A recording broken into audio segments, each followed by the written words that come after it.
नमस्कार दोस्तों, हमारी आज की कहानी है बहू ने सास को बनाया घर की नौकरानी। अरे बाबा, छोटा बेटा स्कूल का टिफिन ले जाना ही भूल गया। दौड़ के जा, देख बस नहीं निकली होगी तो पकड़ा कर आ। अम्मा, बस तो निकल गई, भैया को बोल दूँ दुकान जाए तो रोहन का टिफिन ले जाए।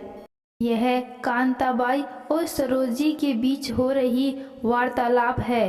कमल निवास में आज अशांति की वजह है ये। बहू साक्षी सुबह सुबह किसी मीटिंग का बोल दिल्ली निकल गई। चिंटू, सरोजी का बड़ा पोता, अभी तक सो रहा है और रोहन, सरोजी का छोटा पोता, अपना लंच बॉक्स घर भूल गया है। आंखें मलते हुए विवेक नीचे आया। क्या हुआ माँ, क्यों इतना शोर मचा रही हो? हाँ बेटा, कमल निवास में अशांति की वजह तो तेरी अम्मा ही है। देखो, अच्छा भला कुंवारा था, शादी कर ले, शादी कर ले। आग अलाप आपने मुझे फंसाया, फिर बहू नौकरी न छोड़े, ये भी आपकी इच्छा थी। बच्चे दो होने चाहिए, ये भी आपकी इच्छा। फिर बताओ, अब आप फंस गए हो तो इसमें मैं क्या कर सकता हूँ? वाह बेटा, मैं तुझे जिम्मेदार बनाने की कोशिशें करती रही। सोचा शादी के बाद, बच्चों के बाद तू जिम्मेदार बनेगा, पर यहाँ तो बहू भी गैर जिम्मेदार हो गई है। ऐसे उसका घर संभाल रही हूँ, उसके बच्चे पाल रही हूँ, जैसे गृहस्थी उसकी नहीं मेरी हो। मैं भी इंसान हूँ, थक जाती हूँ। उठ, अब बहस मत कर, जा रोहन का लंच बॉक्स देकर आ। मैं नहीं जा रहा, मैच की हाइलाइट्स देखूंगा। चिंटू को बोलो जिम जाते हुए लेकर जाए। कांताबाई अपने फोन में लगी हुई थी। सरोजी चिल्लाई, कांता, बहू बेटा तो तरस नहीं खाते, तू तो तरस खा। काम निपटा जल्दी जल्दी। नाश्ते में विवेक के लिए हलवा और चिंटू के लिए स्प्राउट भेल बनानी है। भाभी की व्हाट्सएप स्टोरी देख रही हूँ, घूम रही है दिल्ली, फोटो डाल रखी है। कोई मीटिंग सीटिंग ना है। तुम अपना काम करो, जिसे जो करना है करे, हम अपना फर्ज पूरा करें। सरोजी ने कांताबाई के फोन को देखने में कोई रुचि नहीं दिखाई। स्वर्गवासी दीनदयाल जी की बातें सरोज को याद आ रही। भाग्यवान, मेरी की हुई गलती तुम मत दोहराओ। मैंने लाड में विवेक को खराब किया और तुम बहू और पोतों को कर रही हो। जब तक हम करते रहेंगे, इनको जिम्मेदारियों का एहसास नहीं होगा। एक दिन सरोज बहू साक्षी के साथ बाजार से आ रही थी। सरोजी हाँफने लगी। बहू को कहा, सामान लेकर तुम घर पहुँचो, मैं धीरे धीरे आ रही हूँ। साक्षी को रास्ते में पड़ोसन ने टोक दिया। घूम आई दिल्ली, तुम्हारा स्टेटस देखा था, सही है? सरोजी जैसी सास मिले तो बहू के मौज ही मौज है। घर में पति, दो बेटे, सब सासू माँ संभाल के बैठी है। साक्षी को गुस्सा तो बहुत आ गया। अब सच तो कड़वा ही होता है। एक सदस्य और है, कांताबाई, मेरी फुल टाइम मेड, जो बराबर मम्मी जी का हाथ बटाती है। मम्मी जी को सिर्फ उसको गाइड ही करना होता है और कुछ नहीं।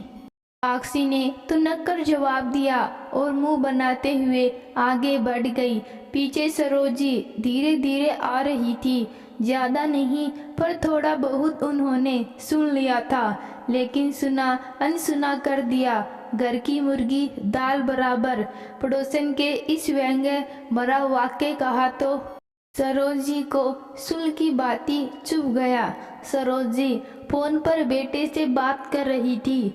विवेक बेटा, मेरी टिकट करवा देना, सत्संग वाली मंडली वृंदावन जा रही है। सोचती हूँ इस बार जाकर आऊँ। हर बार मना कर देती हूँ तो उन लोगों ने अब मुझे पूछना ही छोड़ दिया है। मेरे पापा जी भी समझा समझा कर चले गए। बेटे, पोतों का मोह छोड़, ईश्वर में मन लगा, वही काम आएगा। सास की बातें सुन साक्षी के चेहरे पर 12 बज गए। मानो ना मानो, पर अंदर से वो जानती थी सास ही उसकी गृहस्थी संभाल के बैठी है। उनके सपोर्ट बिना नौकरी, बच्चे सब कर पाना नामुमकिन था। रसोई में खड़ी कांता मन ही मन मुस्कुरा रही थी। सरोजी फोन रख के रसोई में आई। वाह अम्मा जी, इसे कहते हैं 100 सुनार की एक लुहार की।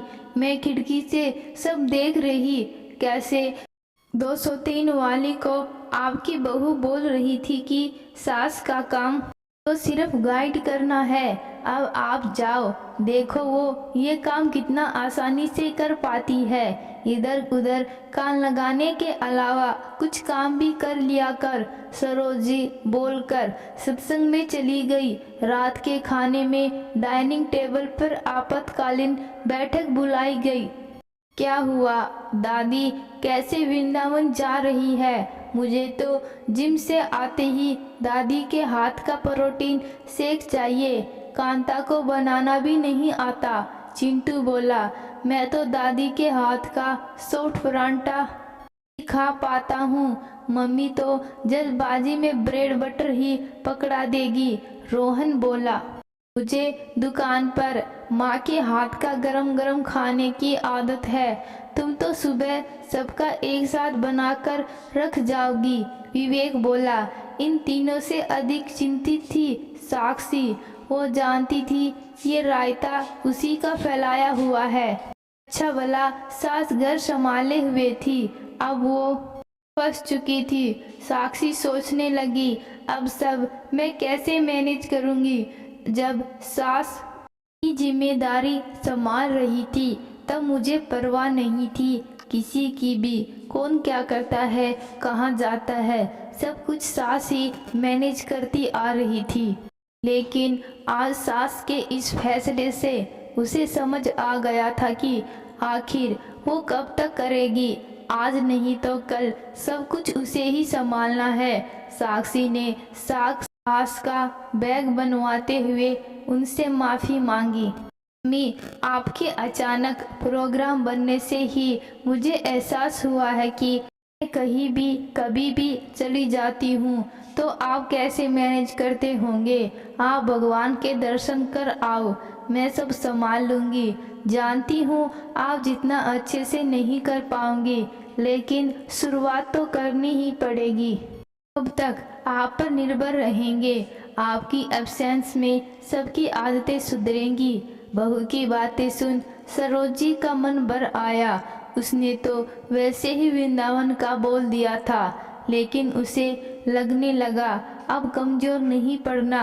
अगर अब बहू पर उसके घर की जिम्मेदारी नहीं सौंपी तो वो कभी नहीं सीख पाएगी। विवेक, चिंटू, रोहन के लटके हुए चेहरे देख सरोजी ने मन पक्का किया। कैब में बैठ स्टेशन की ओर रवाना हो गई। बेटे पोते रोज वीडियो कॉल में यही कहते, अम्मा आ जाओ, बस अब आ जाओ। कहना तो बहू भी यही चाहती है, सासू माँ अब आ जाओ, लेकिन कह नहीं पाती क्योंकि अब वो समझने लगी उनके जीवन पर उनका भी अधिकार है। तो दोस्तों, कैसी लगी आज की कहानी कमेंट बॉक्स में ज़रूर बताना। धन्यवाद।